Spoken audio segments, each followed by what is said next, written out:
El cambio químico, o también denominado reacción química, consiste en una transformación de la materia, pero esa transformación es en la composición de la misma.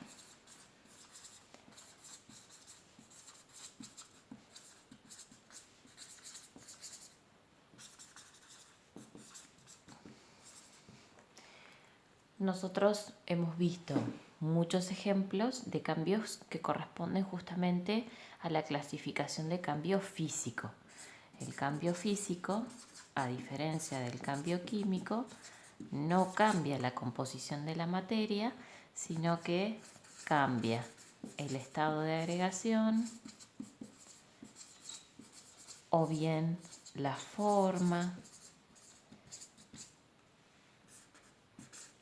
o el tamaño. Es decir, por ejemplo, hacer la ebullición del agua, que sería el proceso en el cual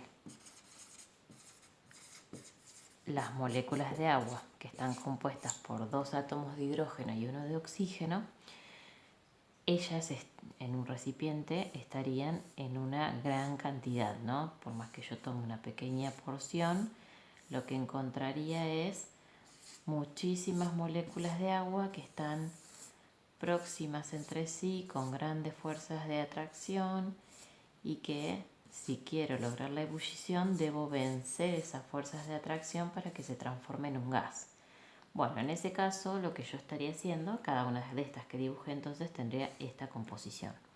Entonces, para lograr la ebullición del agua lo único que hago es romper fuerzas o interacciones que hay entre las moléculas, pero se lograrían moléculas de la misma composición química simplemente más separadas. En cambio, cuando uno tiene un cambio químico, la transformación es en la composición. Uno de los ejemplos más sencillos es la electrólisis del agua. Es decir, si nosotros le aportamos electricidad al agua, o sea, aporta una forma de energía, lo que ocurre como consecuencia es que se transforma en hidrógeno gaseoso y en oxígeno gaseoso. O sea, algo que era líquido, incoloro, con una densidad de 1 gramo por mililitro, se transforma en 2 gases que tienen densidades mucho más bajas, distintos puntos de fusión y de ebullición que el que tenía en el agua. Entonces, eso es lo característico del cambio químico. Hay una transformación en la composición. Si yo me pongo a analizar las fórmulas químicas de las sustancias intervinientes, hay cambios. Ahora, ¿cómo nosotros nos damos cuenta en la vida real que se está llevando a cabo un cambio químico, ya que nosotros no podemos ver las fórmulas de los compuestos? Entonces existen algunas evidencias de reacción. O sea, hay algunos indicios que nos ayudan a darnos cuenta cuando se produjo un cambio químico. Algunos de ellos son, por ejemplo, cuando se lleva a cabo un cambio de color. Los más sencillos de dar ejemplos, porque son los más cotidianos, son las oxidaciones. En las frutas, por ejemplo, cuando le quitamos la cáscara, cambia a un color más marrón, y eso tiene que ver con que al entrar en contacto con el oxígeno del aire, los azúcares y los diferentes componentes que tiene la fruta se oxidan. También otra forma de darnos cuenta de que hubo reacción química es la producción de gas o la formación de burbujas. Eso pasa mucho con las pastillas que son efervescentes, que se usan, por ejemplo, para aliviar la acidez estomacal, o algunas que son con vitaminas. Bueno, ese gas que de repente se produce es una evidencia de que está ocurriendo una reacción. Una menos común es la formación de un precipitado, es decir, que en el recipiente se crea una sustancia sólida que no se disuelve con el resto del sistema y que por lo tanto se va al fondo del recipiente. A eso le llamamos un precipitado.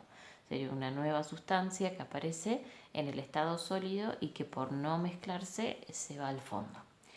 Y la otra que es bastante común es la liberación o absorción de energía.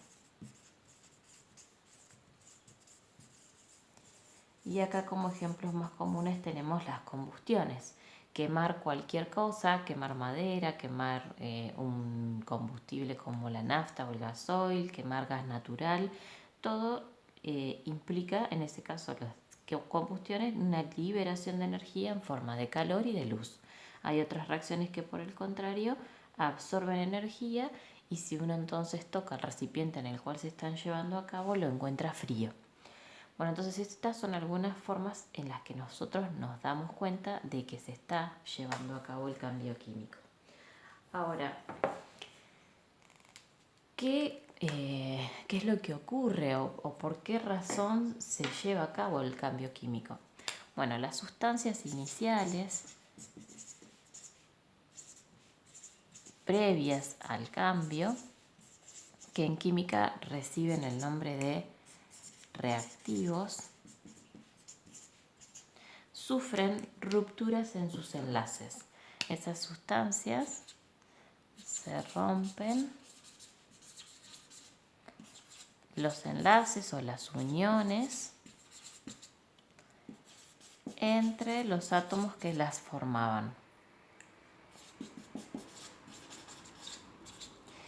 Y eso ocasiona que esos átomos se reorganicen y se vuelvan a unir, pero de manera diferente, o sea, formando fórmulas químicas distintas, lo que da origen entonces a las sustancias finales que yo voy a obtener como resultado y que en química le llamamos productos. Bueno, todo esto que estuvimos hablando se representa en el papel de una manera específica que es a través de las ecuaciones químicas. Cuando uno habla de una ecuación química, entonces es una forma de representar a los cambios químicos o reacciones químicas en el papel y usa la simbología propia de la química. Entonces, toda ecuación química va a tener una serie de partes que se van a repetir siempre, donde se escriben a los reactivos, sustancias iniciales, a la izquierda. Pueden ser uno, pueden ser varios, ahora vamos a ver que hay distintos tipos de reacciones. Luego siempre va a venir una flecha, que esa flecha es la que está representando el cambio o transformación, esto de la ruptura de los enlaces y la generación de nuevos. Y como resultado final se obtendrían entonces los productos que van a la derecha de la flecha. De nuevo, puede ser uno único o varios.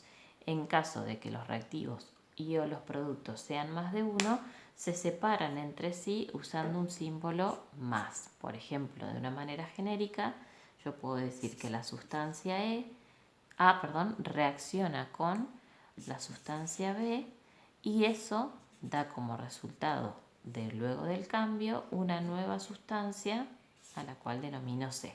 Bueno, esto sería un ejemplo de manera general de una ecuación química. Ahora vamos a ver algunos requisitos con los que tiene que cumplir.